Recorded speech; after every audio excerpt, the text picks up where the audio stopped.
Assalamualaikum warahmatullahi wabarakatuh. Dengan saya di sini, saya ingin mempresentasikan fungsi, ciri-ciri, dan nilai guna arsip. Apa yang dimaksud dengan fungsi, ciri-ciri, dan nilai guna arsip? Mari kita tanya pada teman-teman. Perkenalkan, kami dari kelompok 2 ingin mempresentasikan jenis, nilai guna, dan fungsi arsip. Sebelum memulai, kami akan memperkenalkan diri terlebih dahulu. Dimulai dari Nama saya Irsyad. dengan saya Ikram Nursyabani. Dengan saya Muhammad Safi'i. Dengan saya Diri Apriyansa. Dengan saya Dabar Rizky Ramadan.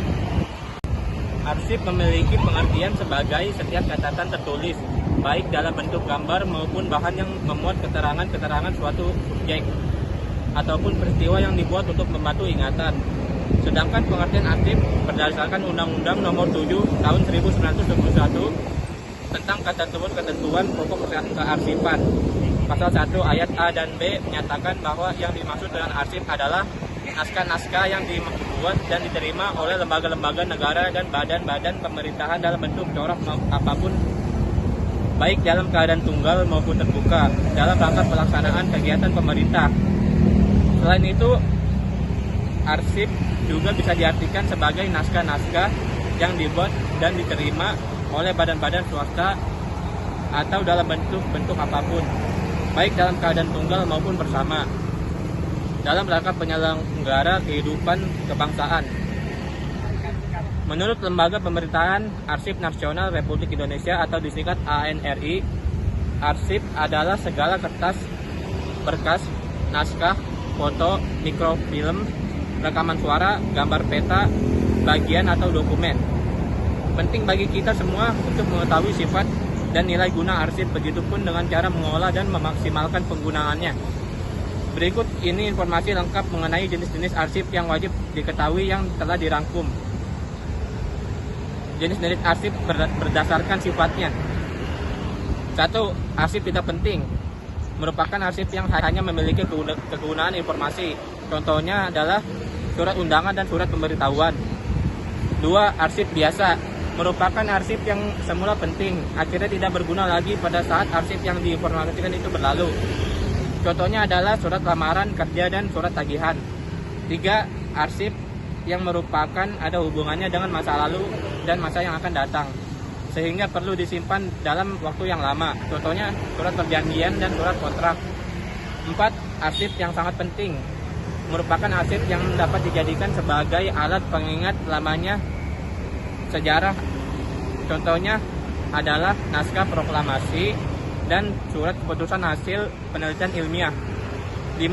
Arsip rahasia merupakan arsip yang isinya hanya boleh diketahui oleh orang tertentu saja dalam suatu organisasi. Contohnya adalah hasil penilaian pegawai dan strategi pemasaran. Fungsi jenis-jenis arsip berdasarkan fungsinya.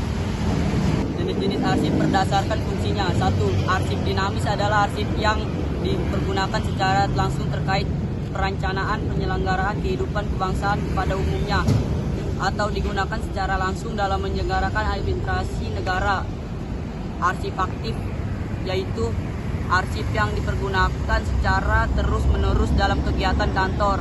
Arsip ini masih sering dikeluarkan untuk keperluan tertentu. Arsip semi aktif yaitu arsip yang frekuensi penggunaannya sudah menurun tetapi kadang-kadang masih diperlukan.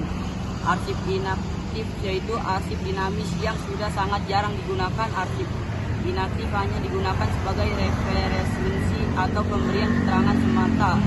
2. Arsip statis adalah arsip yang dipergunakan secara langsung oleh perencanaan penyelenggaraan kehidupan kebangsaan pada umumnya maupun untuk menyelenggarakan administrasi negara. Jenis-jenis arsip berdasarkan nilai gunanya. Arsip bernilai informasi, contohnya pengumuman undangan dan pemberitahuan. Arsip bernilai hukum, contohnya akte pendirian perusahaan, akte perkawinan, akte kelahiran, surat kuasa, surat perjanjian, dan keputusan pengadilan. 3. Arsip bernilai administrasi, contohnya surat keputusan, prosedur kerja, ketentuan-ketentuan organisasi, dan uraian tugas pegawai. 4. Arsip bernilai ilmiah, contohnya hasil penelitian. 5. arsip bernilai keuangan, contohnya kuitansi, buku penjualan, dan laporan keuangan.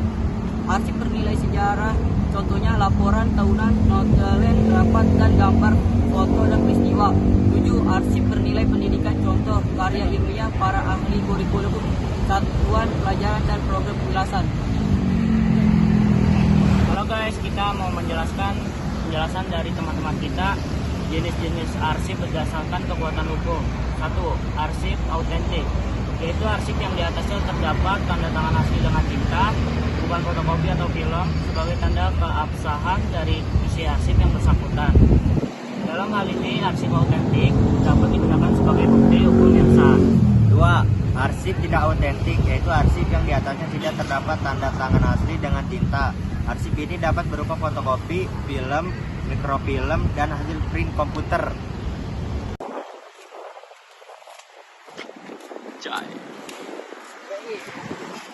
Aku pengen nanya nih, apa aja pengertian arsip? Arsip adalah kumpulan warkat atau dokumen bersejarah atau fasilitas fisik tempat mereka disimpan. Arsip berisi sumber-sumber primer yang terakumulasi selama masa hidup suatu individu atau organisasi dan disimpan untuk menunjukkan fungsi orang atau organisasi tersebut. Wesat, apa aja sih fungsi-fungsi arsip?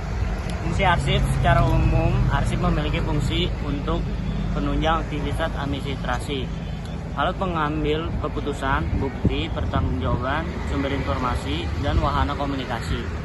Selain itu memiliki fungsi primer dan sekunder.